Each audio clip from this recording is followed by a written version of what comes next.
So the Taliban's higher-ups are telling the foot soldiers, no more having so much fun, behave, stop taking selfies.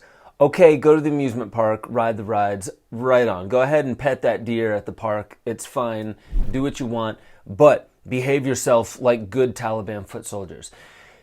In Florida, the new Surgeon General, Joseph A. Ladapo, he's abandoning COVID mania, which is basically putting one cultural or societal threat way above all the other real threats in society and only focusing on that one and creating policy around that, called COVID mania.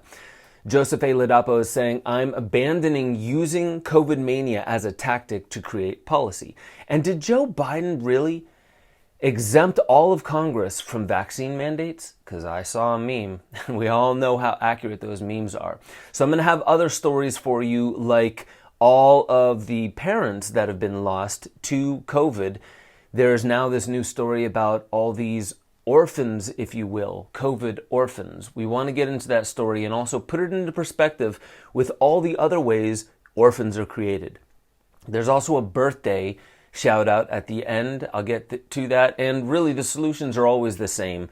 Always the same. We have the power. I'm going to break it down to you why the left is not the enemy, why the right is not the enemy, and why, even though they wholeheartedly believe each other is the enemy, that they actually need one another. This is one of those romantic, timeless Taoist stories. Let's get into it. Smash that like button, do the rest of the dance, and take this microdose of infinity.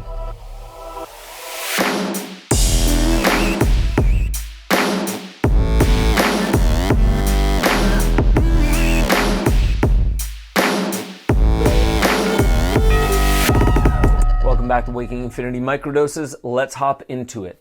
Now, the Taliban foot soldiers are being told, stop having so much fun. Stop misbehaving and acting like little children. Stop acting like your childhood was taken away from you. They took the capital of Afghanistan quite easy. No resistance whatsoever. And what did they do? They started going to the amusement parks. They started going to the zoo. They started taking selfies. They started wrestling. They started having fun like adults who realize that life should be a little bit more fun. It's pretty interesting. Let's take a look at this story. I used to infiltrate to gather intelligence or to shoot people we were targeting, said Safiullah Masood, a 24-year-old from the province of Wardak at the City Park Amusement Center with a gang of Taliban friends, wanting to go on the swinging pirate boat ride. I'm happy that people are enjoying a peaceful life here now. They're acting like kids. They have smiles on their faces. Can we put this into a little bit of perspective? Okay, it's the Taliban. Okay, they're also bandying around these semi-automatic weapons that we probably gave them. I get all of that. I get all the nuances. When you see American soldiers walking around with their guns, does that trigger you as much? No, probably not you, an American, but if you were to live in one of these countries that has an American occupation and you didn't want it, and nobody in your country really wanted it except the higher-ups who were getting paid to want it, would you be triggered by an American brandying one of those weapons? Probably. So let's try and see that we're all children of God or the universe or whatever words you want to put on it, and see that these Taliban children and young adults are having fun. Let's put that into perspective. They're humans too, and they're saying, yeah, we used to go in to murder people. Now we're going in and finding what's fun and finding, yeah, we can scavenge a few things and pet some of these animals at the zoo and have the childhood we were never allowed to have, because most of their lives, if you remember, when we went into Afghanistan, it's quite some time ago. These were little kids when the U.S. first showed up. And then now what? Now they're full adults, we're gone, and they're having fun at the zoo. Let's put that in perspective. I think that's kind of all right. Even in the book Blowback, Chalmers Johnson writes, both the Afghan and Iraq wars resulted in easy American victories, but both soon erupted as guerrilla struggles of attrition. Experience has shown that high-tech armed forces, such as those of the United States, are inappropriate, overly blunt instruments against terrorists and guerrillas. What was called for at the time would have been international police cooperation to hunt down the terrorists and changes in foreign policy to separate active militants from their passive supporters whose grievances need to be addressed. That's right. Blowback is a CIA term that basically is explaining when you do something overseas and even 10 to 20 years later, something comes back on you, your chickens come home to roost, that's blowback. All right, let's get into the story out of Florida. I talked to the governor, and there are a few things that we're going to keep in mind as we approach public health here in the state of Florida.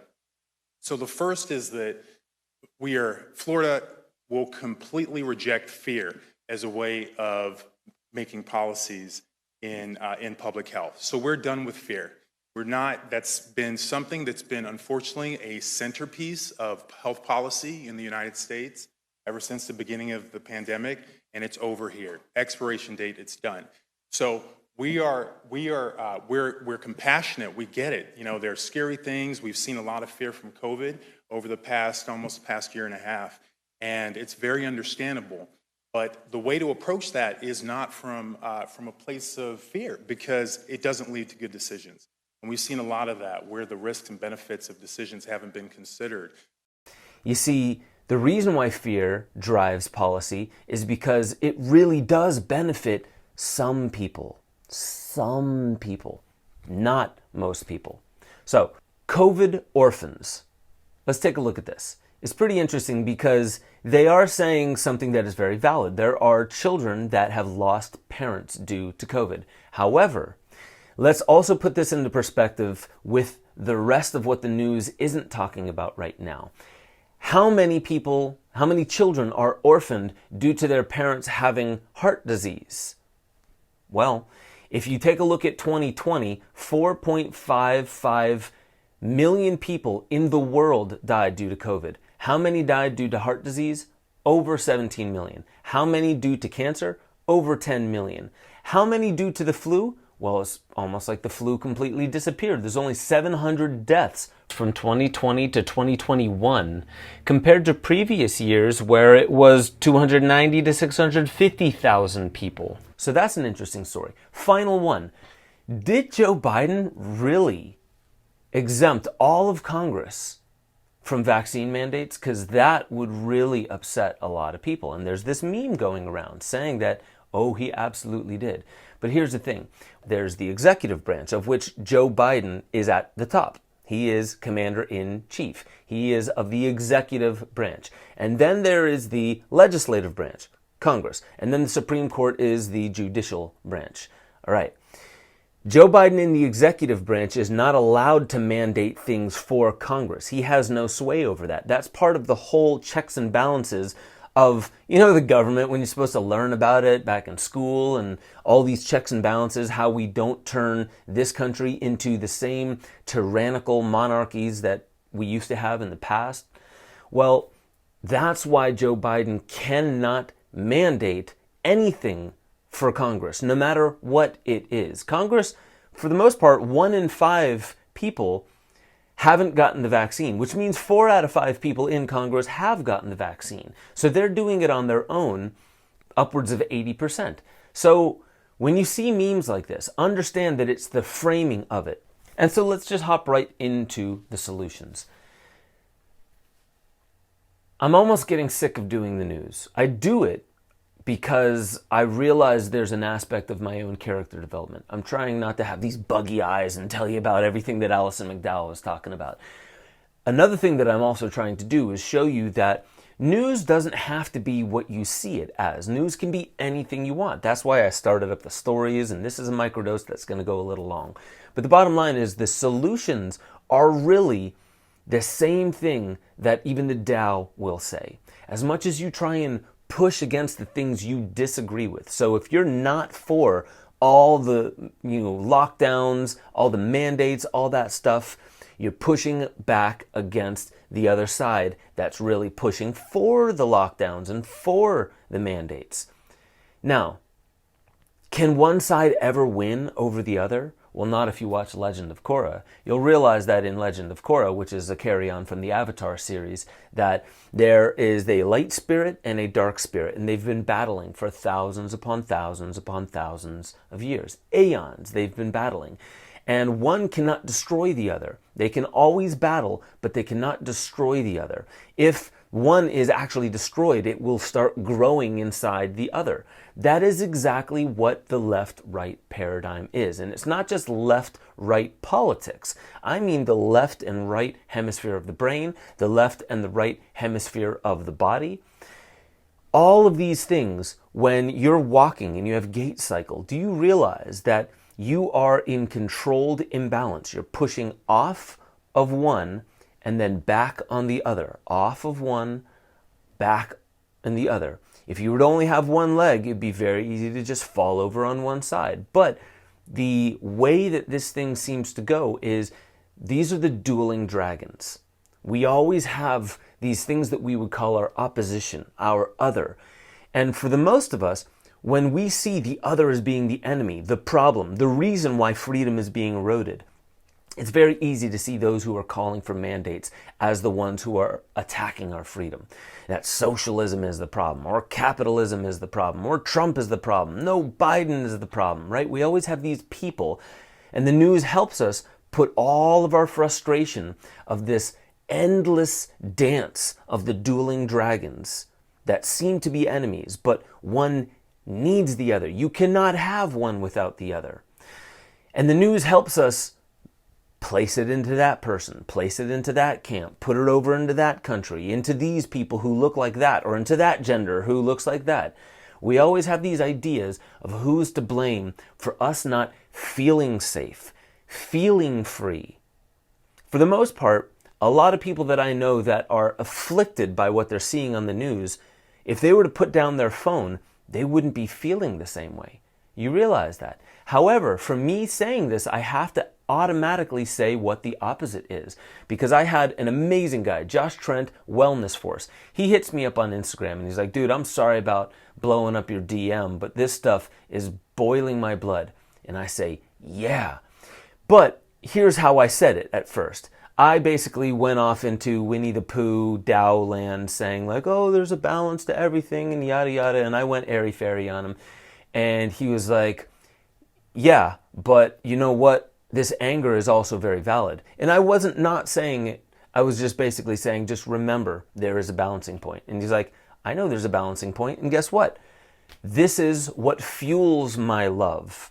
And I'm like, you know what's interesting about that is as much as I was speaking what I felt I would need in that moment if my blood were boiling, because I've started to put down my phone and ignore some of this stuff or just not invest myself emotionally in it.